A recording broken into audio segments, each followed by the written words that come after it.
On 5 News, Britain's golden boy Adam Peaty swims to victory at the Rio Olympics. His world record win isn't bad for someone who used to be scared of the water. We hear from his very proud grandmother. I knew he would win, you know, but I saw his determination was there. He wasn't going to let it slip away. He's joined on the medal table by Jazz Carlin, who won silver in the pool. We'll bring you the key moments from day 2 of the Games, also tonight. You have not run a proper service for absolute years. Passengers express their fury as a 5-day rail strike begins. A new police appeal for a witness in the Stephen Lawrence case. Could a breakthrough come 23 years after his murder? Labour's court battle. The party says it'll appeal a ruling allowing new members to vote in the leadership contest. And from Whitehall to the dance hall, former MP Ed Balls signs up for Strictly Come Dancing. Hello and welcome to 5 News. I'm Sian Williams.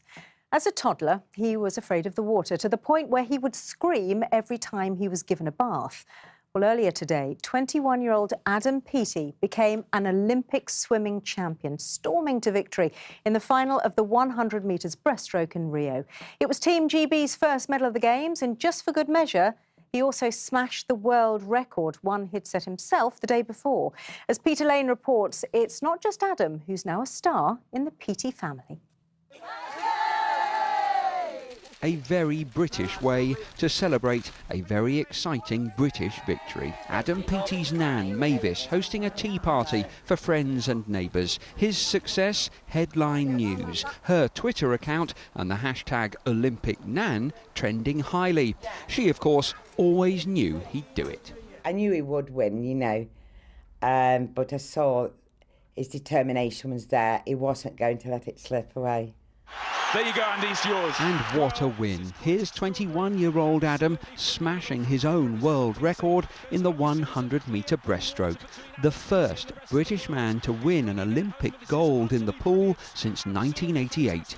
Adam Peaty takes Olympic gold for Great Britain by an absolute street. His parents and girlfriend watched poolside. Team GB were raising the roof back at the Athletes' Village. And Mavis was tearily watching her grandson centre stage.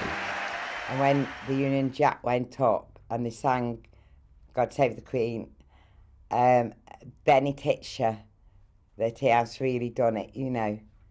There's a tear in your eye. Yes, yeah. And you're famous now. You're Yeah. trending highly on Twitter. You're Olympic Nan. Oh, yeah. Made my day. I can walk with Adam with pride now, can't I? And the Peaty family still have memories of a young Adam being scared of water, as big sister Bethany explained. Hated the water. He wouldn't even have a bath. Absolutely hated it. It's only since my mum's friend chucked him in the swimming pool, and he's been in it ever since. And what a turnaround. The local pool where Adam got his taste for competition was recently named after him. His former swimming teacher remembers him well. This pool hall is where it all began. Adam was a very nice young boy. He was grounded, he got in, he did everything you asked of him, and what more can I say? He deserves to be where he is today.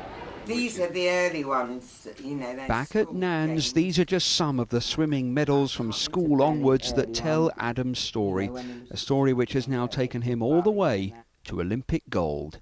Peter Lane, 5 News. Well, watching Adam Peaty win that gold was his teammate Jazz Carlin, and minutes later she picked up Great Britain's second medal, winning silver in the 400-metre freestyle. The 25-year-old, who just missed out on selection for London 2012, said she was gobsmacked with the result. Well, the greatest Olympic swimmer of all time, Michael Phelps, extended his amazing record as the USA won the men's 4x100 freestyle relay. That was his 19th Olympic gold medal. He now has more than twice as many golds as anyone else. In tennis, Andy Murray's defence of his Olympic title got off to a winning start as he beat Viktor Troicki to make it through to round 2. But he and his brother Jamie were knocked out of the men's doubles in the first round. And there were tears for top seed Novak Djokovic, who's been knocked out. He's never won an Olympic title. So those successes for Team GB mean that Great Britain and Northern Ireland are now in 8th place in the medals table. In first, it's the US, followed by Australia and then China.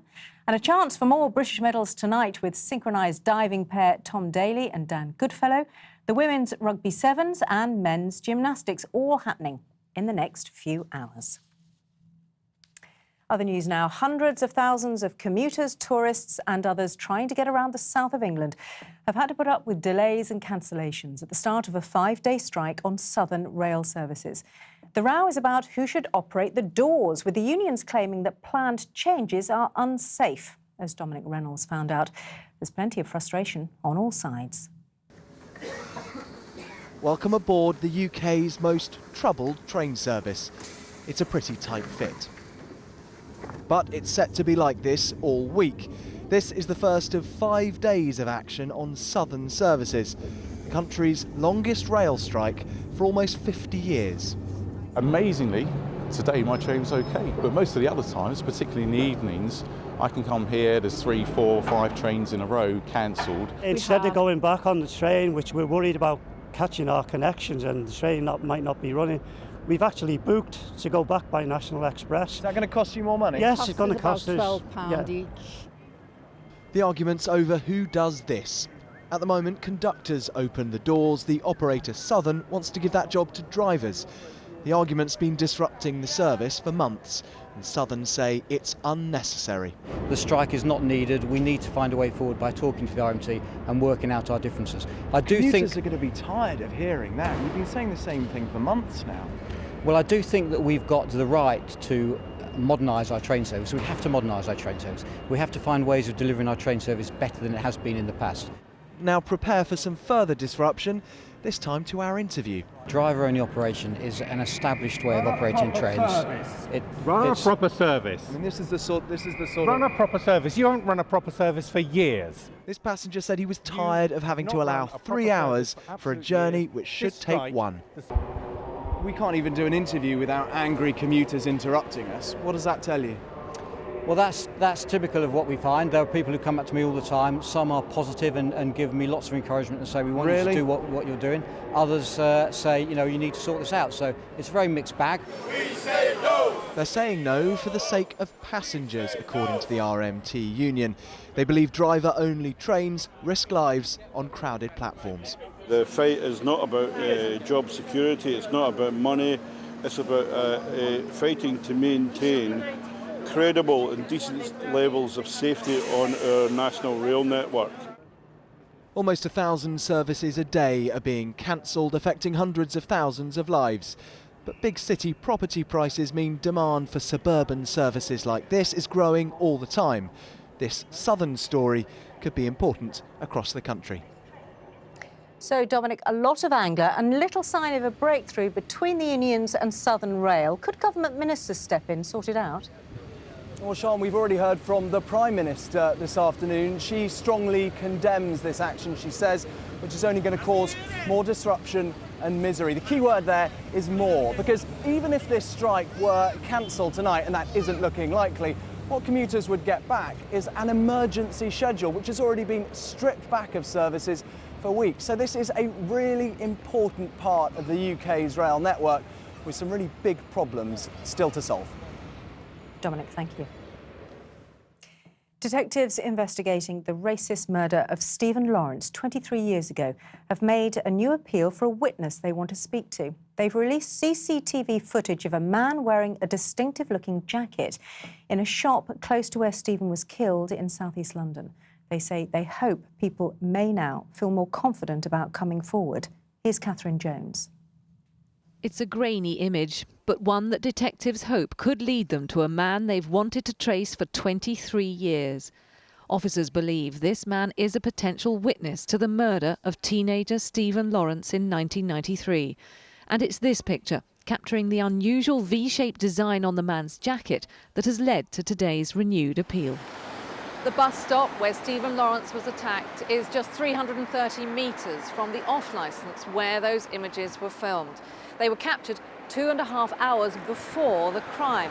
But back in 1993, witnesses did report seeing a man in a distinctive green jacket with a V-shaped emblem on its back in this vicinity at around the time of the murder.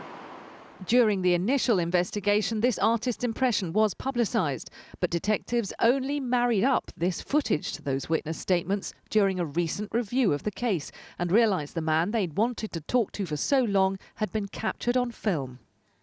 When Stephen was fatally stabbed in an unprovoked racist attack, charges against 5 suspects were dropped. 5 years later, the men faced a hostile crowd when ordered to appear before a public inquiry. In 2012, 2 of them, Gary Dobson and David Norris, were convicted of Stephen's murder. 2 people have been convicted, but it's known that there were at least 5 people in the attacking group. So there are more suspects to be chased, more people to be brought to court if this case is to be closed. The officer in charge of the investigation says, "We are hoping that over the passage of time, allegiances may have changed. People may have moved away and feel more confident coming forward." Almost a quarter of a century has passed since Stephen Lawrence died. Now police hope these images will lead them to a key witness to this most notorious of crimes. Catherine Jones, 5 News. And still to come on the programme. Why body image has become such a problem for boys. And Ed Balls gets the chance to show off his fancy footwork as he becomes the latest politician to dance on Strictly. All that and more after the break.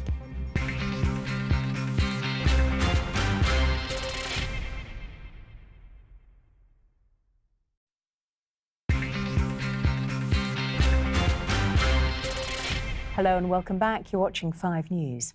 Jeremy Corbyn's chances of being re-elected as Labour leader seem to have been given a boost. The High Court has ruled that Labour's decision to effectively ban more than 100,000 members from voting in the contest was unlawful, and it's thought most of those support Mr Corbyn and not his challenger, Owen Smith. But the party says it's appealing the ruling. Our political editor, Andy Bell, reports.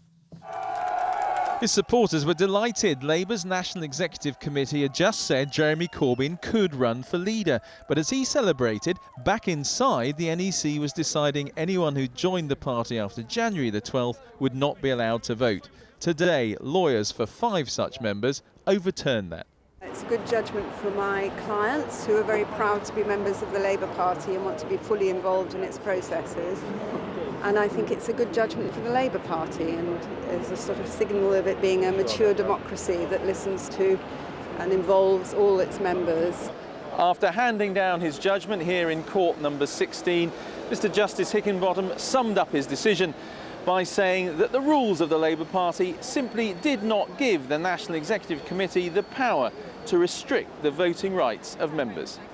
So in the leadership contest between Jeremy Corbyn and Owen Smith, over 100,000 more members may now get a vote. The NEC has said it will appeal the ruling, but one of Mr Corbyn's supporters says it's time to keep the courts out of this. I'm saying to the Labour Party bureaucracy, let the members have their say. That's democracy, what's wrong with that? But you would say that because the feeling is most of them will vote for Jeremy Corbyn. Can't tell that. I can't tell that. No one can say that. These members could vote either way in this. I just welcome them to the party. Owen Smith said he too was happy with today's judgment. I'm pleased that we've got so many people voting in this election. It's a brilliant democratic exercise by the Labour Party, and we just need to get on with it and get through to the end of this process and lay out our stalls. So far, there have been more court hearings than debates in this leadership contest, but by the end of the week, we should at least know who can vote. So another court hearing, as you say, towards the end of the week. Does this change the timing of things, do you think, Andy? Well, this appeal should be heard on Thursday, so by the end of Thursday we should know who exactly is allowed to vote. I was talking to the Labour Party in the last hour. They are saying, despite this Difficulty with the courts that they are sticking to their original timetable. That is that whoever is allowed to vote, the ballot papers will go out on August the 22nd. They will have to be returned about a month later, and the name of the leader of the Labour Party will be revealed on September the 25th. They are sticking to that timetable. Before today, it was already considered that Jeremy Corbyn was very much the front runner in this leadership contest. It's generally considered that if these extra members are now allowed to take part in this vote, that will help him as well. Andy, thank you. At least 63 people have been killed in a bombing at a hospital in southwest Pakistan. Attackers targeted a group of mourners at the emergency department in Quetta, where the body of a prominent lawyer was brought after he'd been shot dead. Dozens more people were injured in the bombing. Military jets have carried out intense air attacks against rebels in the key Syrian city of Aleppo. The bombardment came after rebels claimed to have broken a siege by government forces, a claim denied by aides of President Bashar al-Assad. A retired Catholic bishop who was photographed in the iconic image of Bloody Sunday has died at the age of 82. Dr. Edward Daly was seen waving a bloodied handkerchief as one of the victims was led through Londonderry in 1972. And the search for two teenagers who've gone missing off the coast of Western Wales has been scaled back. The 14 and 15-year-olds got into difficulty in the water at Barmouth Beach yesterday afternoon. Now, we all know too many girls have an issue with their body and the problems that often causes. Well, now a survey has revealed how teenage boys can be just as unhappy with the way they look. Almost a quarter believe there is such a thing as the perfect male body, and it showed the lengths some are going to look good. Olivia Kinsley reports. Justin and Kareem are both 16 years old. They've just joined the gym and want to come every day. They say it's to build up their muscles before they start college. From now I'm just lifting weights to get a little bit bigger. Muscles? Yeah, muscles, yeah, to get my muscles bigger. Why do you want big muscles? As I said before, one, to attract girls, and secondly, just to be able to look after myself in general. Looking good is one thing, but a new study suggests that for young boys as much as girls, it can become an unhealthy obsession, leading to eating disorders, dieting, extreme exercise and even steroids. The survey of 1,000 boys found that 23% believe there is a perfect male body and that 6% at secondary school would consider using steroids to get it. 7% had considered skipping meals, and 22% of boys at primary school said they feel pressured to look good by celebrities. Danny Bowman became so obsessed with how he looked he took 200 selfies a day. He felt so ugly he wouldn't leave the house, and eventually he tried to take his own life. Trying to achieve that perfection was my #1 priority in life. And unfortunately through that, I almost lost my education, I lost my social life, and lost my health. And it took me to a very dark place. In the 1980s, this advert was controversial. But now images which idolise the male and female bodies are everywhere. I think the thing that's kind of made it supercharged is that they now all circulate much faster on social media. And that's where that can lead to kind of a distorted idea of how perfect they should look. And boys, just like girls, can struggle against that pressure. It can become too much if left unchecked. Olivia Kinsley, 5 News. It's been confirmed. The next series of Strictly will be graced, if that's the word, by a rather unlikely contestant.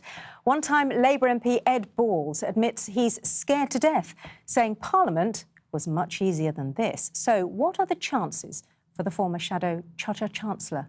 Warren Nettleford has been finding out.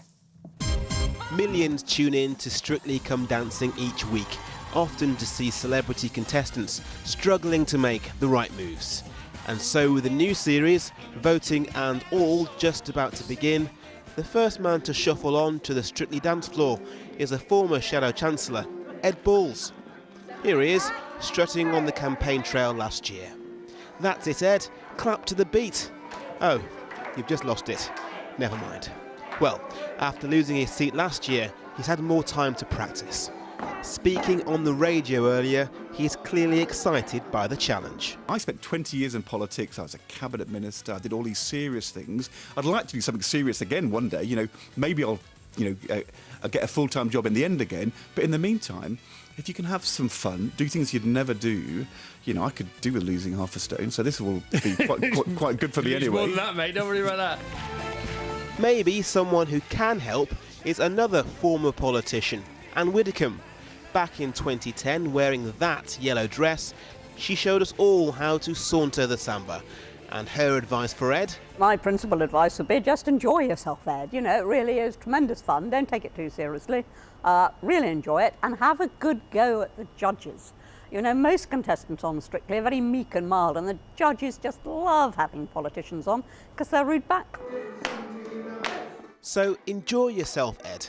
For the man who made his name at the dispatch box rather than at the disco, that could be difficult. He's admitted to being scared to death about his next role. Ed Balls may be scared, but the BBC will be hoping that moves like this will lead to bumper ratings and social media hits. Warren Nettleford, 5 News. Coming up on 5 News tonight, I'll be talking to the former Olympian Roger Black. That's, of course, about an amazing performance from Adam Peaty, asking for his predictions too on our next medal hopes. We're going to be discussing record-breaking pay packets as well. Research out today shows the bosses of Britain's top companies take home £5.5 million a year on average after a 10% rise in their pay. We're asking whether it's ever justified for bosses to earn so much more than their employees. Sian Welby has the weather next. I'll see you back at 6:30. Thanks for watching. Bye for now.